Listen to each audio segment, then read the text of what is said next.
What's up everyone, welcome back to a brand new video. On the last part, we saw what happened on Namek as everyone was trying to get the Dragon Balls, as well as the encounter with Frieza.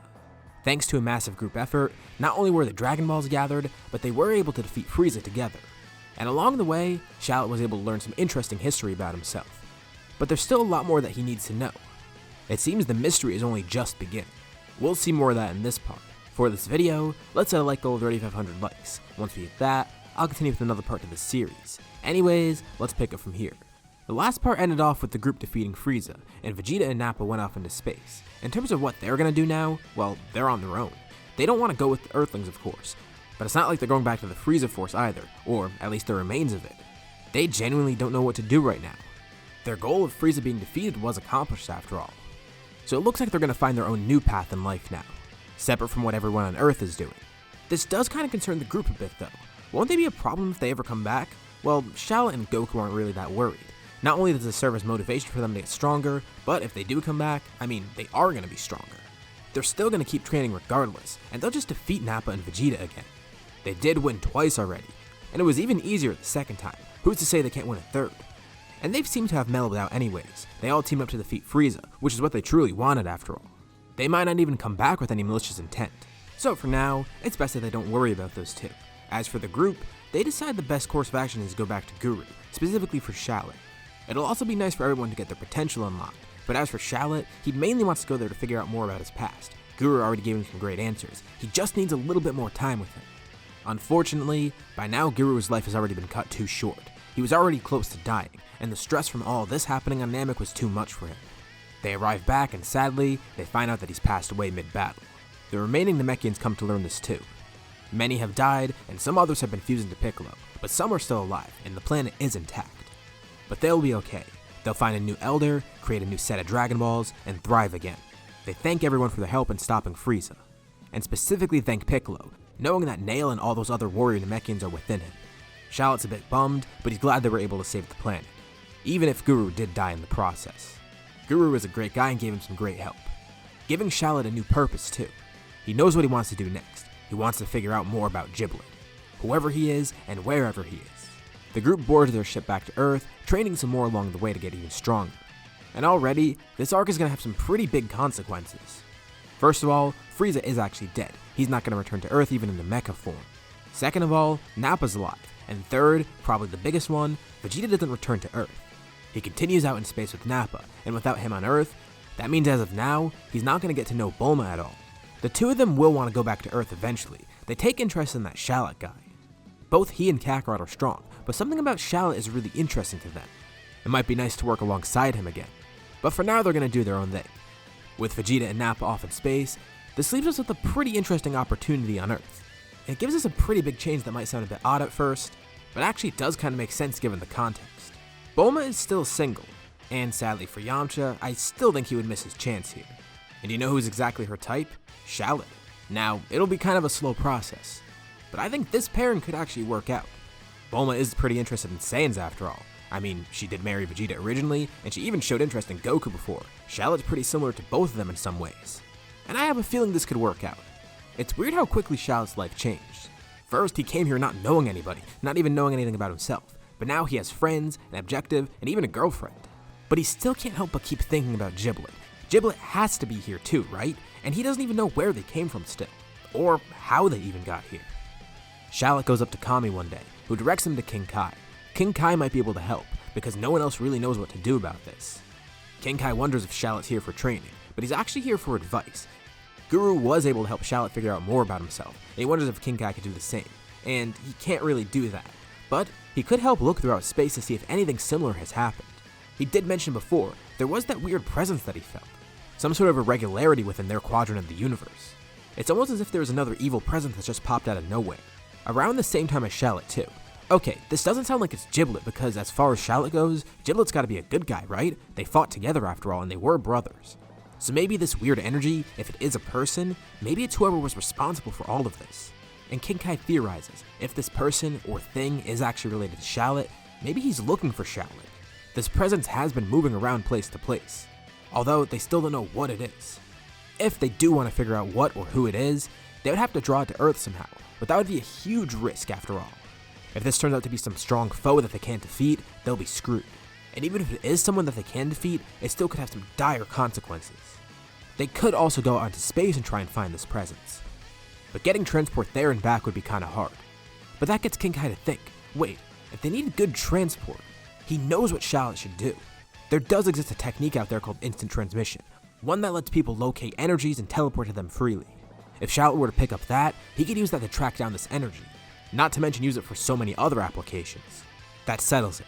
Shallot's gonna go to Yard Rat to train.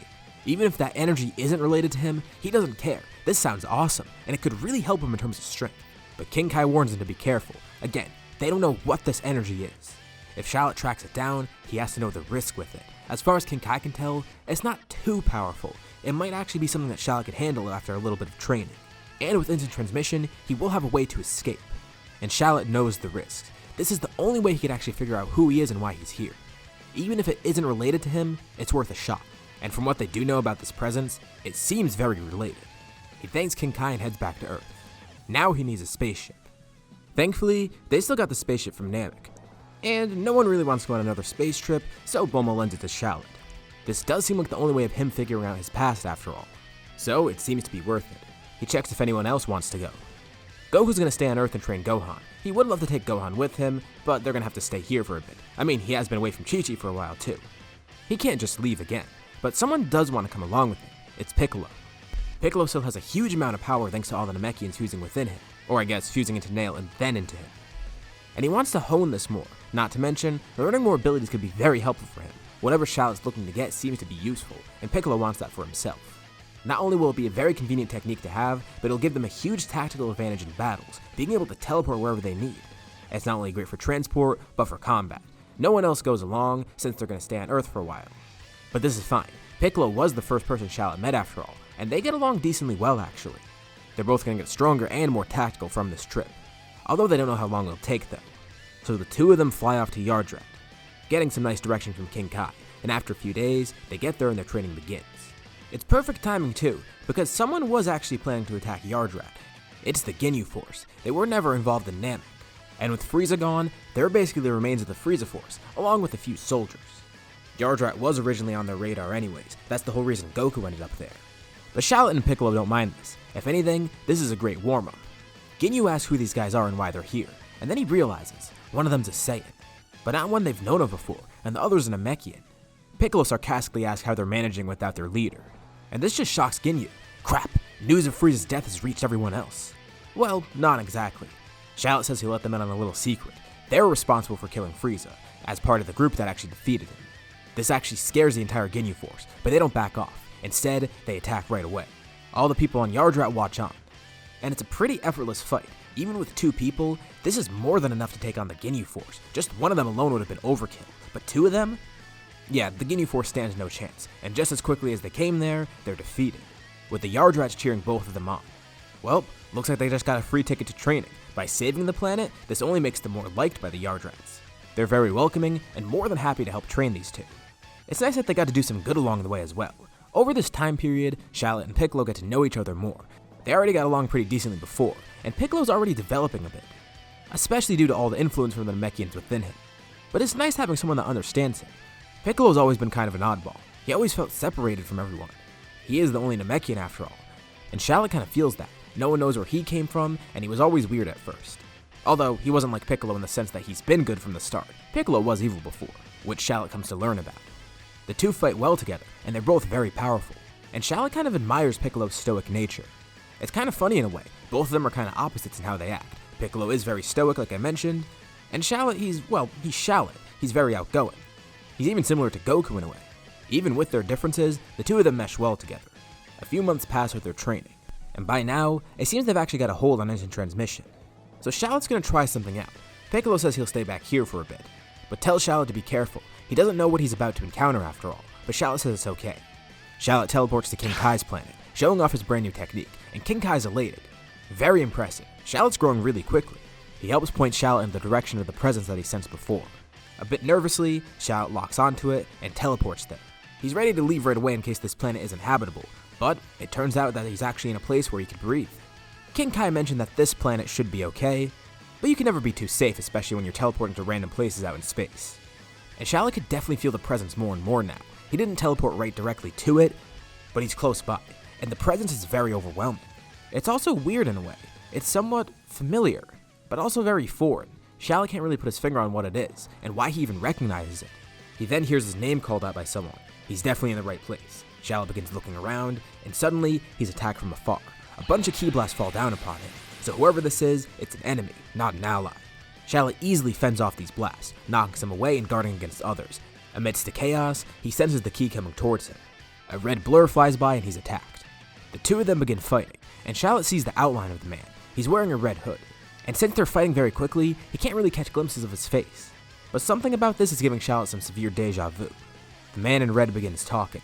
He says he's finally found Shallot, so he is in this timeline. On Earth, he couldn't sense Shallot before. He must have been so weak, but this man went seeking out higher powers around the universe, trying to find Shallot and find a good fight. He's trying to gather energy. But not just that. This man in red says he needed to grow stronger. He sensed more energies arrive on Earth and hoped they would kill Shallot somehow. But then Shallot randomly headed to Namek. So he had begun chasing Shallot down, and that's how he ended up here, midway between Earth and Namek. But he's a bit confused. How did Shallot even get here? He didn't even see any spaceship, but Shallot's just confused. Who is this guy, and why is he trying to kill him? As the fight continues, Shallot charges up a wild cannon, launching it right towards the man in red. It's a direct hit, and he sees the man guarding against it. The attack actually did do some damage. The man in red remarks, surprised that Shallot doesn't recognize him.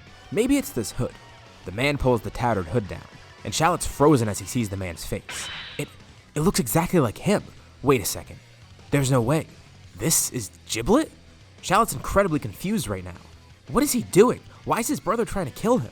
And he has so many questions. How did they even get here? What's going on? He's a bit panicked and Giblet tells him to shut up.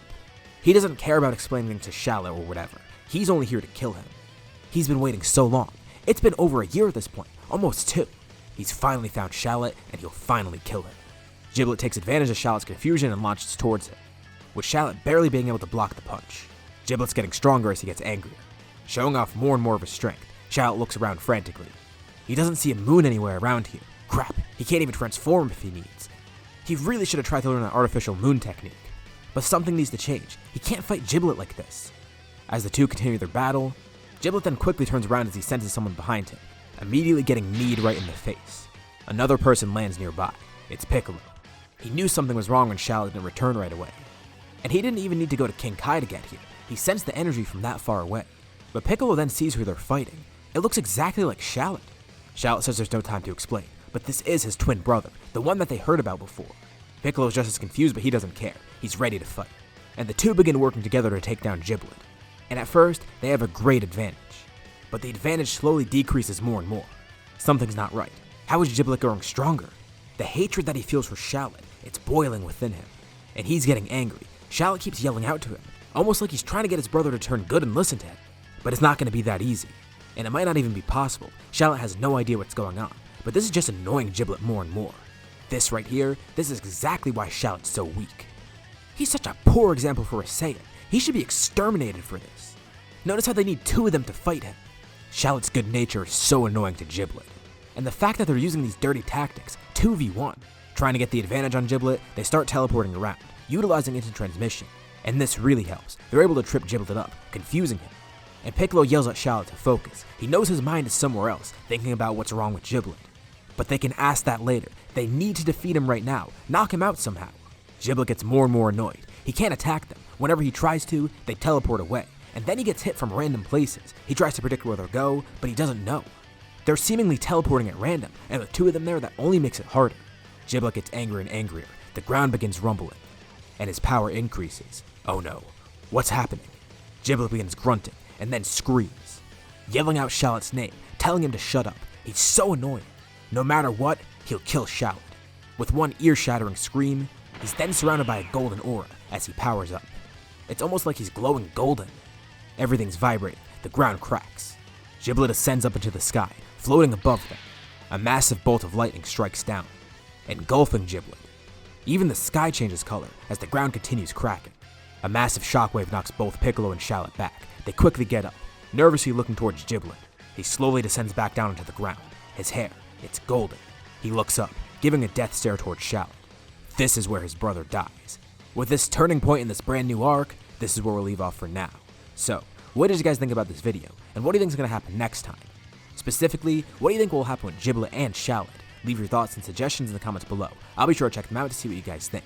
As always, if you liked the video, be sure to drop a like, and let's try to hit that like goal from the beginning of the video so we can get another part of this series. If you haven't already, why not subscribe, as well as hitting the bell icon so you're notified about any future parts of this What If, or any other videos that I upload on my channel. Anyways, thank you all for watching, and I'll see you all in my next video.